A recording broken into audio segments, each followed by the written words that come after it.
Hi, we're here for the next of our Getting to Know series of videos with myself and with Megan, and today we're getting to know Steph, who's one of our CYP wellness coaches who works on the Stay Well service. So as normal, I'm going to hand over to Megan. I'll chip in every now and then, but hope you enjoy these videos. So first things first, Steph, I know we've already said your name twice, but please introduce yourself to everyone and what you do here at Changes. Okay, so I'm Steph, as you already heard, and I am one of the wellness coaches here at Changes for the Stay Well service. I deliver psychoeducational workshops to children and young people aged 8 to 18 and also peer support groups. Amazing. And how did you get into this job? Well, I've always kind of been interested in psychology. And even though primarily I've danced most of my life, I always wanted like a backup, like just in case, I get too old or injured or whatever. So I kind of did my qualifications in something I was interested in. So I picked psychology because that's something I was genuinely interested in. So I've always had like kind of that background running along dance. And then I've kind of come to a point in my life where I wanted to move more into a psychological role, well-being, mental health role, and so decided to apply and luckily got the job. Voila, you're here. Well, let's dive straight into that dancing because I love all the world of creativity. Tell me about your dance career, like. Okay, so I've danced since I was young, as most dancers have. I did all styles when I was younger, and then when I was a teenager, I when like you come into your own a bit and you start listening to like music, and there was this music that I just really loved, and then I realized I love like hip hop, R&B, and so I decided to find a place that did hip hop dance, which, because I'm a little bit older, wasn't really around when I was like younger, so I found a place called Dance Nouveau and went along, and then just decided to specialise in dance. I went to New York and trained at Broadway Dance Centre and specialised in hip hop there as well, and then came back and have danced and taught dance, pretty much my whole life. I feel like I want to see you dance. I need to see this. Next video. Yeah, that's going to be the next one. That's amazing. So do you still dance now? Yeah, I still teach at a performing arts college, and I also, COVID stopped some of the stuff, but prior to COVID, I was in rehearsals with Dance Nouveau because we were going to be performing at Breaking Convention. Amazing. Yeah, so hopefully that'll happen soon. I love it. I could talk about it forever, but I'm not going to. Tell us a little bit more about you, home life, kids. Okay, I have 2 amazing children. Maybe Monroe, maybe's 11, Monroe is 5. And they keep me very busy. So when I'm not dancing or here, like, that is what I'm doing. They're just awesome. They are strong-willed young women, let's say. Obviously that's how I want to raise them, and they just are the meaning of life for me. We get up to a lot of stuff. They do performing arts, dancing. I was going to say, do they dance? Yeah, dancing, maybe just singing as well because she loves singing. They do like swimming, sports, like they're into a bit of everything. So we're very busy, like after school, it's this class, that class, weekends, Proper dance mum vibes. Oh yeah. We're going shopping, get in. Yeah. Well, I try and not push the dance too much because, whatever they want to do. And they definitely don't want to do hip hop dance, either of them. Oh, they don't? No. They're more into, maybe it's more like musical theatre. She likes contemporary. Mum really likes contemporary as well. Oh, nice. Do they love to see you dance? No, they think I'm a bit embarrassed. They really do. During lockdown, I was really missing choreographing and teaching, and I kept saying to her, shall we do a little, and we could record it? No, Mum. No. Oh, yeah, they really do think I'm embarrassing. And when I turn up on the schoolyard in my tie-dye sweatpants, it's like, mortified. What are you wearing? Oh my god, that's brilliant. Oh, yeah. I'd love to dance, Mum. So cool. Sorry, Jackie. Sorry. I love you. I'm sure she will, if you ask her nicely. You should see Jackie's dance moves. Oh my god, I will do them one day for you. They're very specialised. So the world of mental health, coming back to that a little bit, why were you interested in psychology? What made you want to work in mental health? I find myself quite fascinated with how we work as humans and how we interact, how we make sense of the world, how our minds work. So even from like, you know, younger, like I did psychology A level as well. I've always been just really interested in human behaviour. So obviously the psychological background came from that. And then, you know, going through life, seeing, you know, close people struggle with things, you know, seeing kind of how mental health has just become a bigger and bigger thing. And I've been very interested in that and well-being and making sure we take care of ourselves, not just physically, mentally.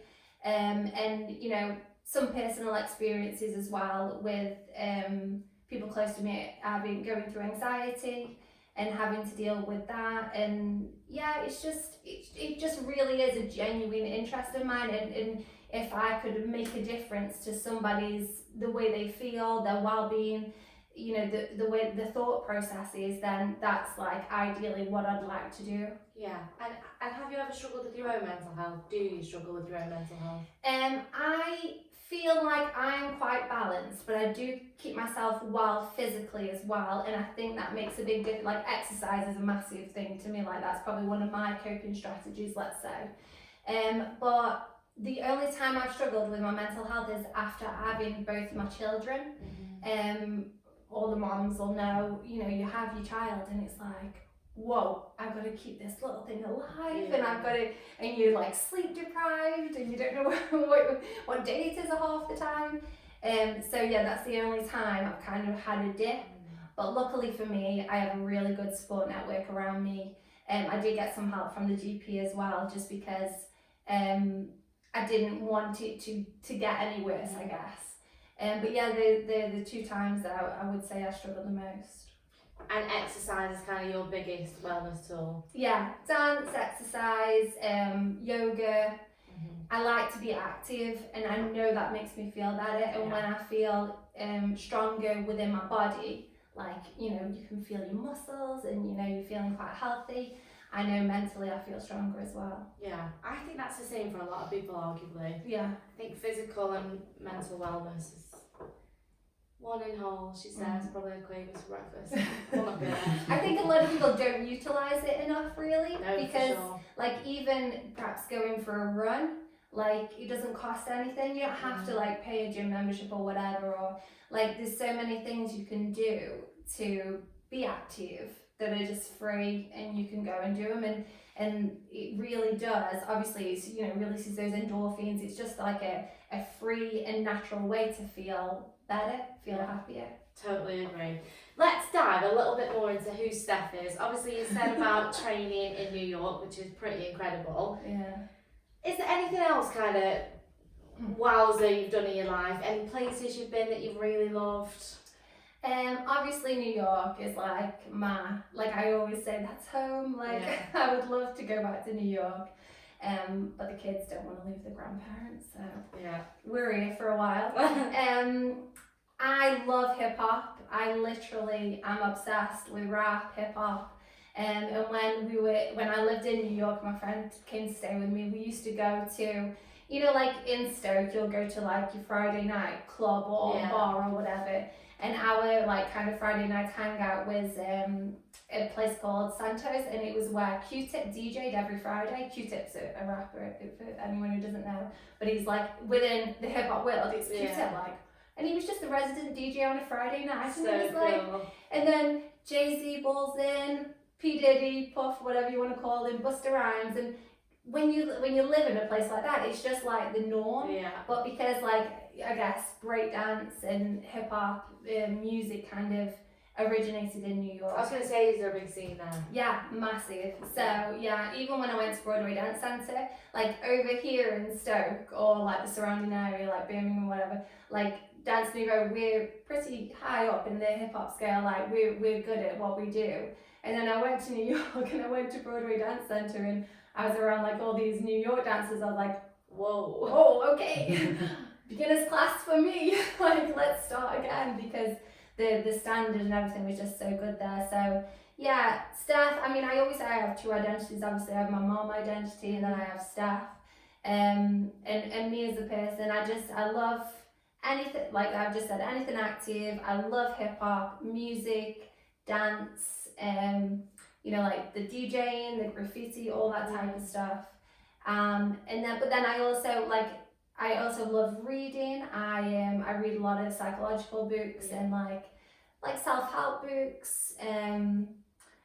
I'm really into like philosophy. Like I love all like the stuff that doesn't really make sense and you have to think, what does that mean? You know, like some people are really into like statistics and they have to know like factual information. I'm a bit like, but could it be? Who knows? Like, kind of thing. So I like that as well. So I feel like, I don't know, sometimes as a person, like when I'm teaching my students and I'm all like hip hop, they're like, I can't believe you do yoga. Yeah. I'm like, well, you know, there's more to me than like just one thing. I feel like I'm quite a dynamic person. I like to think multifaceted is that the word? Yeah, definitely. Yeah. And who is your favourite R&B artist, hip hop artist? Biggie is my favourite rapper. Biggie. Yeah. Nice. Yeah, I do. Okay. Do you like Disney? I do like Disney. What's your favourite Disney film? Aladdin, because when I was growing up, that was like one of the big ones, and I love Princess Jasmine. She's just wonderful. And I loved how strong she doesn't want to be told who she's gonna marry. She's quite a strong female character. I do like where Disney's gone with the whole, no offense to men, but we don't need a man to save us kind of thing. Like if anyone's seen Frozen, where the true love is the love between the sisters. Yeah. Like I love where Disney's going, and like Raya, I don't know if you've seen Raya, that's just come out, that's awesome as well. Like she's just like a kung fu warrior. So yeah, love Disney. It is crazy how influential things like your Disney films as a kid can be, and like the meaning behind them for sure. Yeah, and now obviously because I've got two young women, them growing up, I like that they see different stories about the Disney women. It's nice for it to be a bit different than, a man saved me. Yeah, yeah, I agree. And so bringing up two strong women, what is important for you to teach them? Something that maybe you didn't learn a bit later on in life. What is it you really want to pass on to them? I really want to pass on that everyone is equal. And that's within race, within sex, because I feel like growing up, probably when I was younger, it is a bit more male dominated. I mean, it still is now, but even more when I was younger it was. And even things like body hair, my eldest won't see this, but she's at that stage where we're getting body, it's your choice. For men, they can make a choice. So just letting them know that we're all equal, and also the expectations, I think, especially them growing up now with the whole social media age. Yeah. The expectations and the unrealistic expectations, I guess, more put on women than the men, I would say, at the moment. Just them understanding, this is not reality, what is and isn't reality, what the expectations are actually, you create your own expectations. You're not in competition with anyone, you can't compare yourself to anyone because you are you, and the only competition you have is yourself if you want to do better or be better or whatever it is. And the most important things I want to teach them is that it doesn't matter, looks and things like that are not, it's not part of your self-worth, it's the type of person you are, and the legacy that you're going to leave is going to be what did you do, how did you treat people, how did you make people feel, so yeah. It sounds like you're going to bring up two very powerful women, for sure. I could see my eldest watching this and rolling around. There's sure. Mom on one again. No, I think that's what I would be like, definitely. Jumping back to what you said about social media, because we talk a lot about social media on everything, don't we, Kris? Yeah, and we talked about it on our last live video, which you can check out. On our YouTube channel or our Facebook channel? Yeah. Facebook channel? It's not a channel, it's a page. Yeah. So jumping back to that social media and having 2 young girls, how have you seen social media affect how they live their lives or affect the way they see themselves, view themselves? It doesn't really affect them yet because they don't use it. Okay. My eldest is 11. She's leaving primary school tomorrow. Oh. I know, she goes to high school in September, so she's literally just had a phone, literally like last week. Whereas all the friends have had phones for like 2 years, Yeah. and which blows my mind. But so I've been like a really bad mom for a little while. And now, you know, I'm awesome because she's been able to have this phone, but she can't have anything on it. Yeah. Because she's too young to even know what to do with it in the sense of emotionally how to and mentally how to, you know, handle it. Yeah. But I do worry when the time comes, you know, because obviously, you know, it'll be a part of friendships and things like that, and I don't want her to feel left out. So I will allow it when the time comes.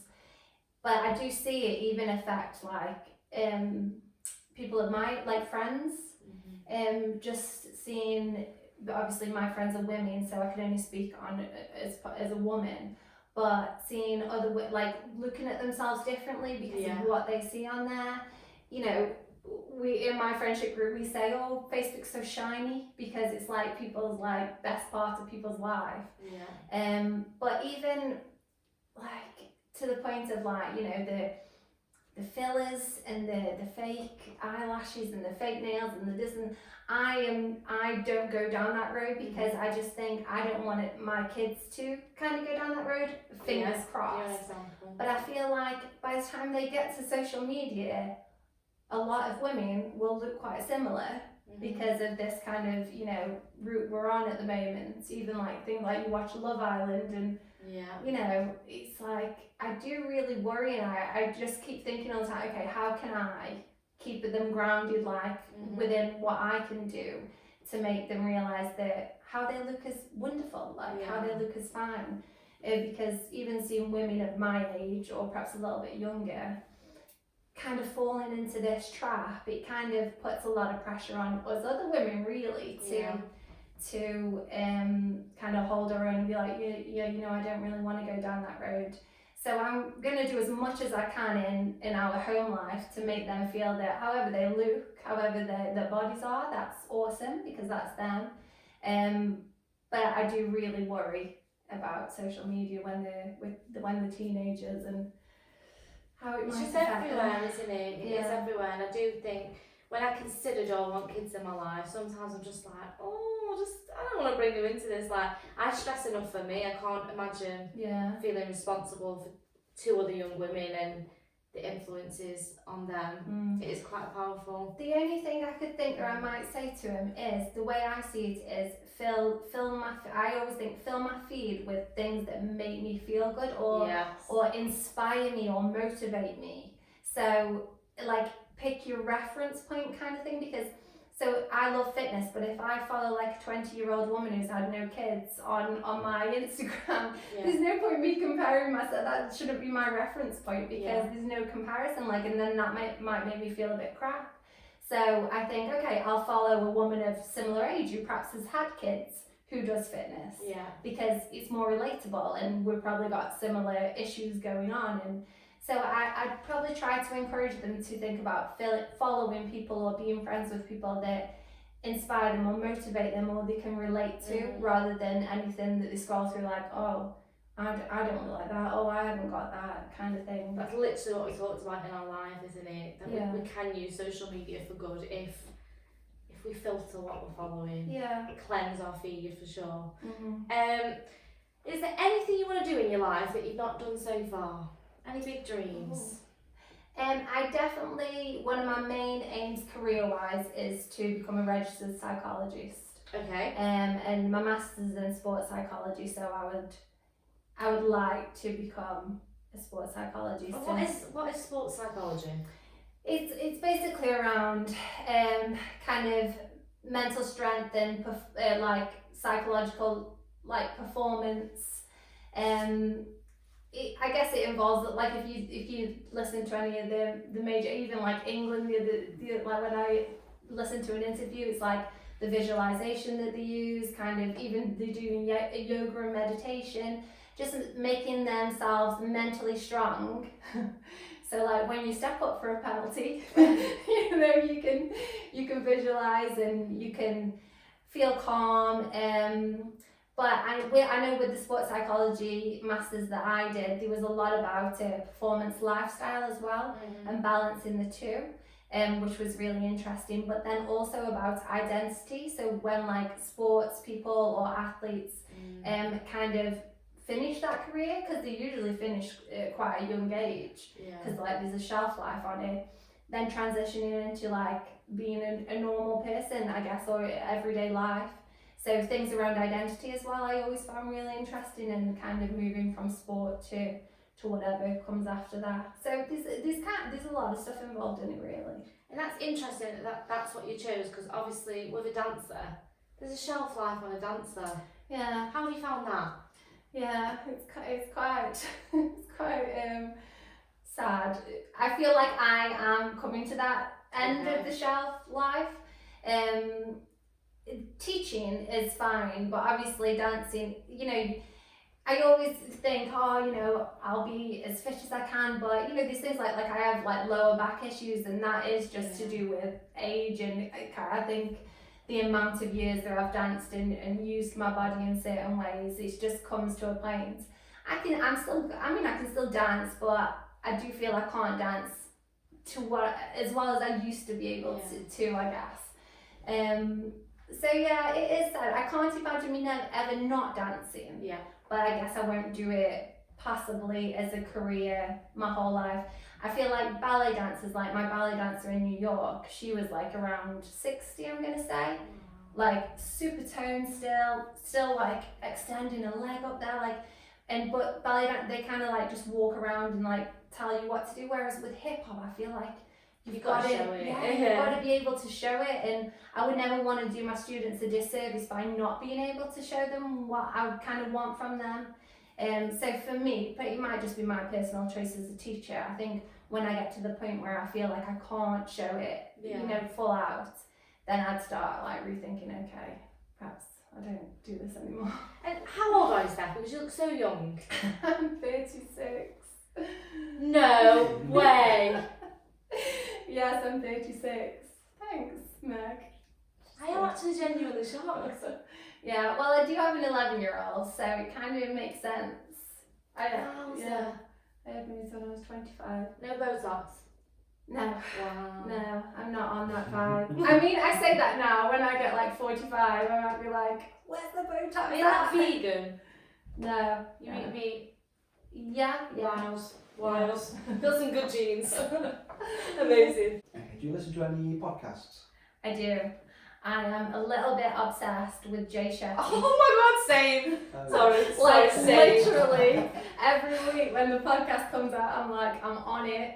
I listen to it in the house as well, really loud, so my kids can kind of. I just want it to kind of.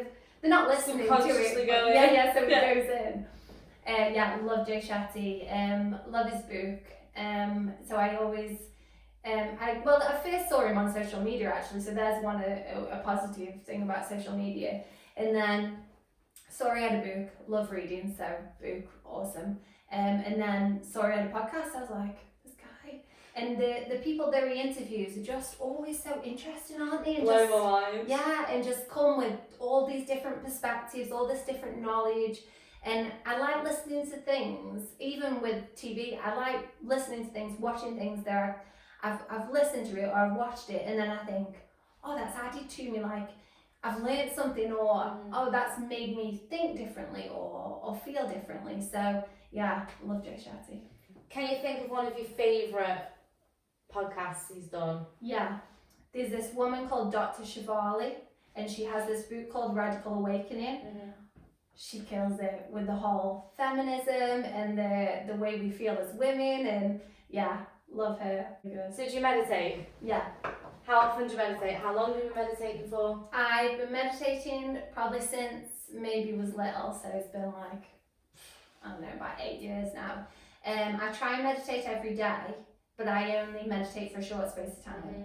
I'd love to be able to have the time to meditate for like hours, but it's normally around 15-20 minutes, just to fit it into my day. And if I don't get to do it in the day, as in like I'm sitting and I'm doing it or listening to a meditation, I'll use a meditation that kind of, it has like the, what do they call it? Like the hypnosis, kind of the NLP stuff, and and I'll listen to it as I go to sleep. So I'm still kind of getting the benefits from, the type of stuff that they're talking about. And how do you feel meditation adds to your life, if so? It just gives you like perspective. It calms the body. Like if I'm feeling particularly anxious or anything like that, I'll always think I'll just meditate. Even if it's just for 5 minutes, I'll just meditate, because it just calms the nervous system down. If there's a certain thing you wanted to change and you found a meditation that was directed towards that, and then I think they say usually listen to it for 21 days to like change the neural pathway. I believe it 100% works. So if there was something I wanted to change, perhaps I wanted to feel less frustrated or less anxious, I'd find a meditation that would, works with that. And then I'd listen to it for 21 days straight, so I can kind of get the benefits from it. So I feel it's good for change. I feel it's good for just calming the body down.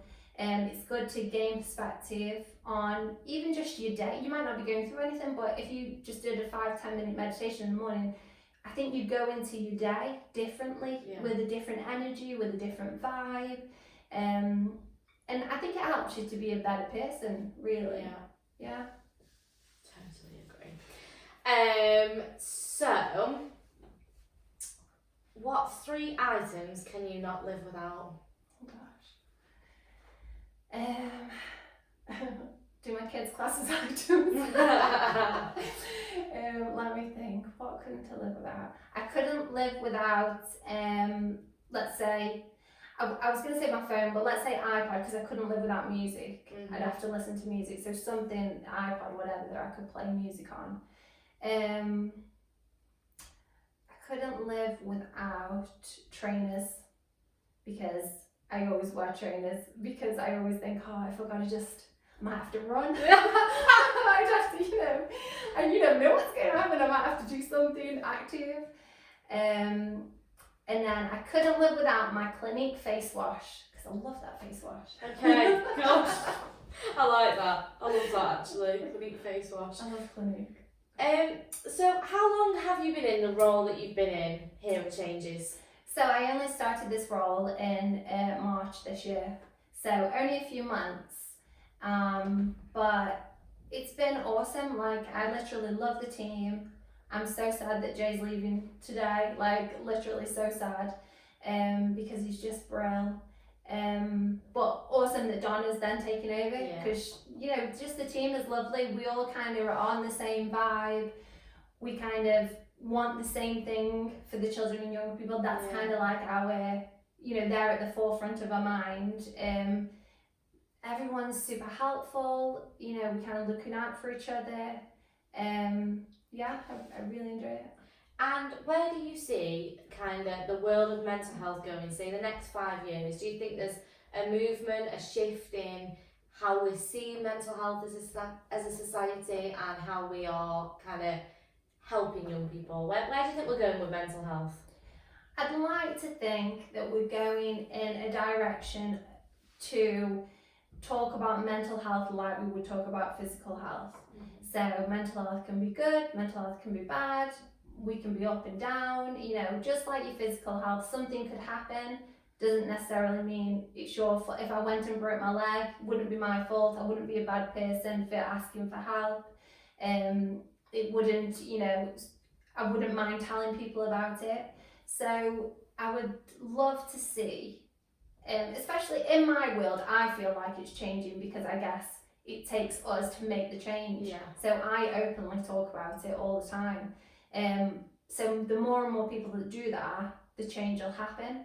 But I'd love to see in schools that there's more mental health first aiders, just like there are, you know, physical, you know, first aiders.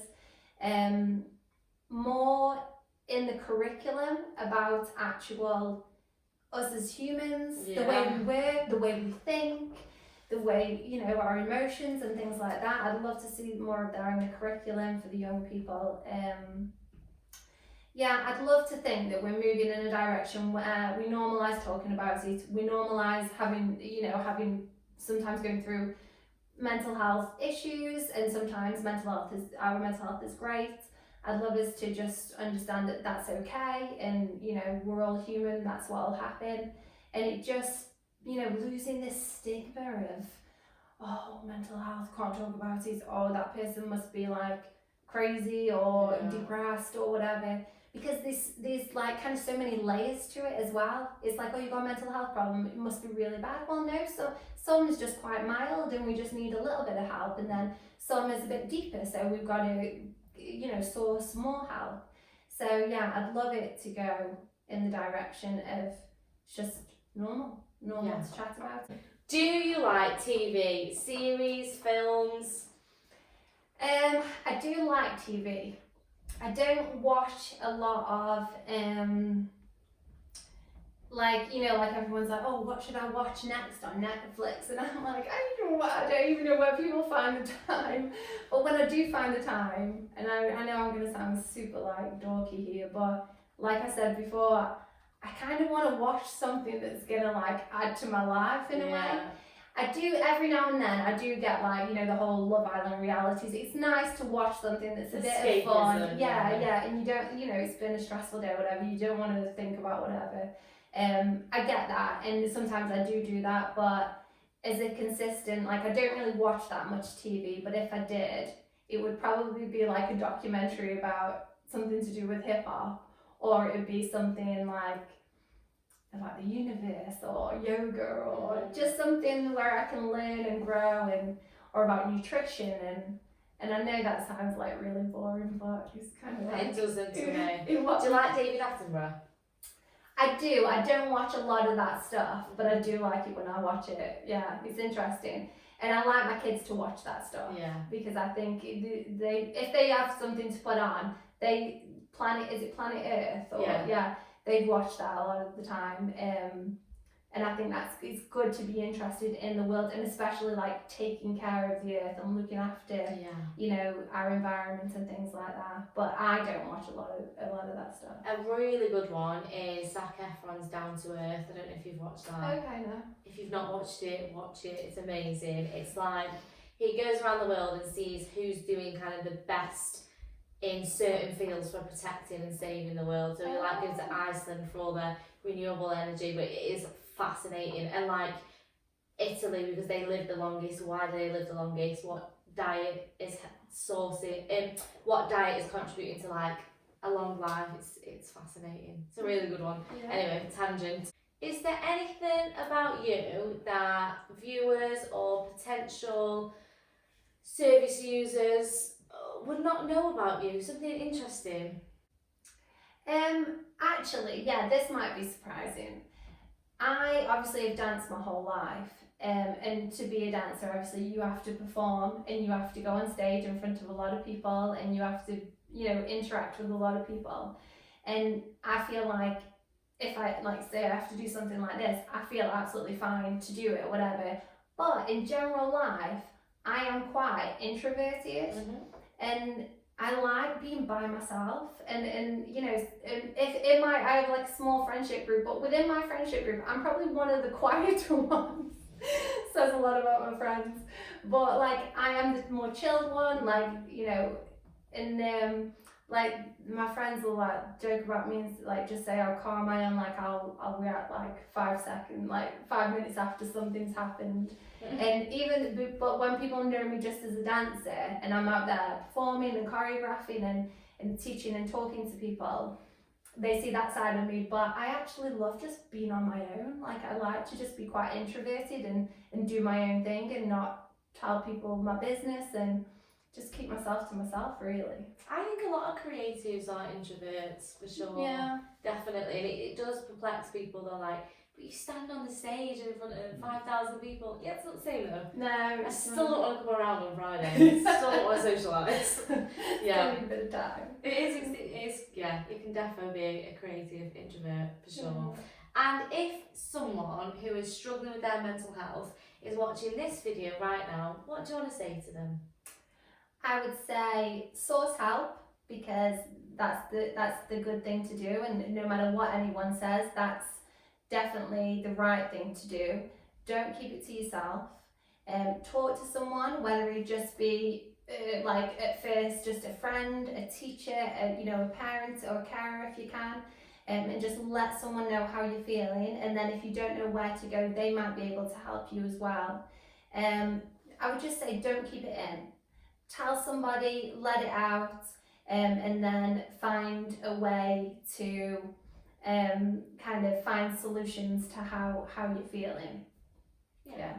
Lovely. It doesn't matter how many then we do, everyone always says the same thing, don't they? In a different roundabout way, just please tell someone. Yeah. Just tell someone, don't hold it in. Yeah. Well, thank you so much, Steph. That has been very, very interesting.